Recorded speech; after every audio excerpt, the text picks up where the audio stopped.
why do we create art? Easy. Evolution. As far as we know, art was used by early humans as a means of sharing messages with each other and creating communities so that they could survive. That's a scientific explanation that makes sense. But why do we keep making art?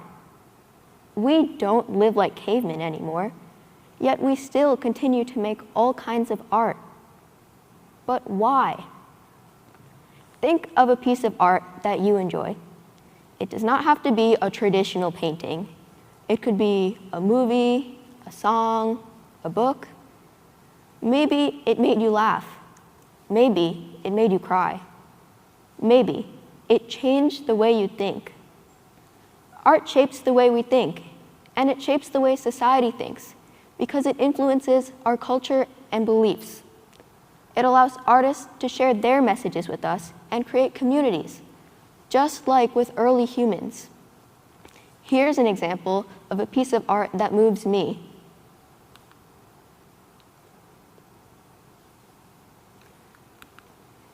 This is The Course of Empire by Thomas Cole, a set of 5 paintings made during the 1830s. Cole lived during a time when America was industrializing and growing significantly. He wanted to warn the American people against becoming an American empire. As you may remember from history class, empires usually don't end well. So he created 5 paintings: the savage state, the pastoral state,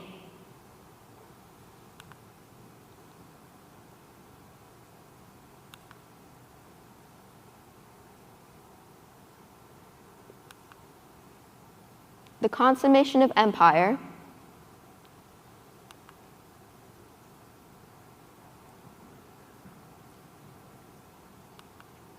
destruction, and desolation.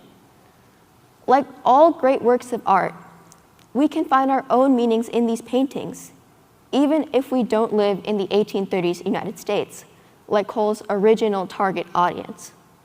To me, these paintings are a symbol of the dangers of excess ambition. The beautiful image of the consummation of empire shows an empire that has reached its peak. But is this beauty really worth the destruction and desolation that comes after? Ambition can lead to amazing things, just like in the consummation of empire, but it can also lead to terrible consequences.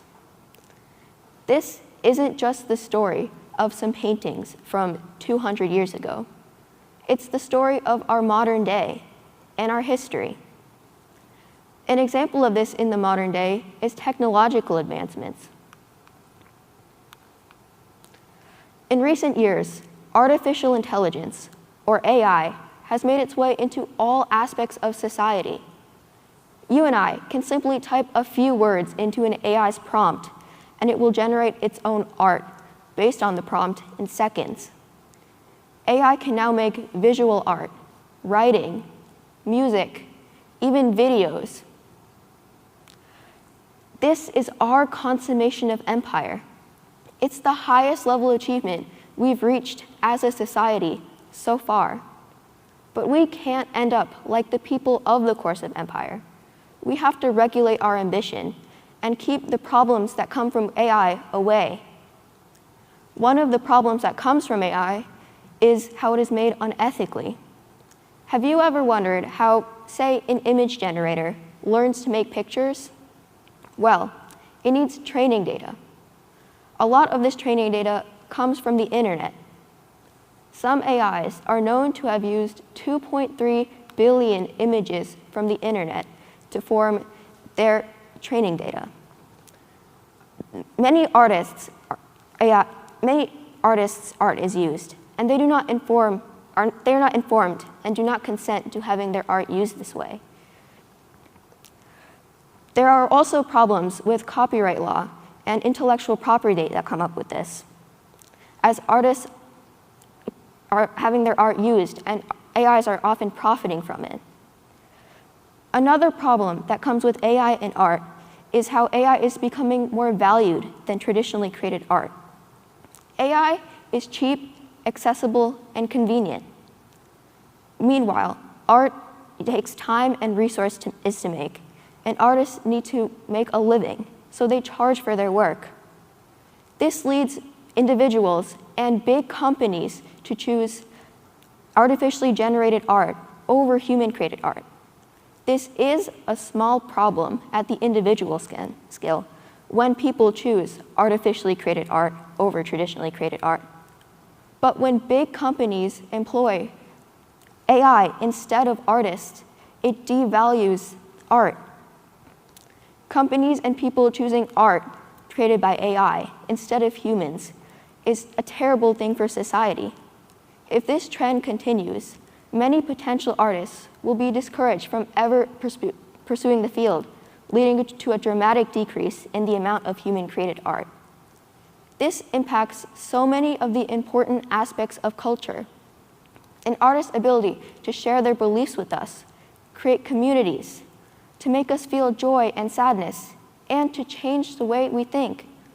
All of this comes from the humanity of art. We cannot let AI take over art. But how do we do this? Well, many people have already begun the fight. One example of this is strikes, such as the ones held by the SAG-AFTRA and WGA unions in 2023 against the Hollywood movie industry. Something important came out of these strikes. Actors and voice actors were able to come to an agreement, and now their work cannot be unfairly recreated with AI. Strikes are not always completely successful and do not always bring radical change, but they bring problems that are individual and part of a specific industry to the general public. You may be wondering how you can support artists in a world filled with AI. First, recognize that companies and products are only as powerful as us consumers let them be. Boycotting goods that have unfairly used AI in their production processes is one way to communicate to companies what is and isn't okay for them to do.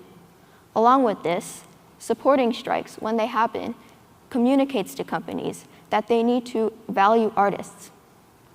Valuing art and understanding the importance of art in our society and sharing these messages with others protects it.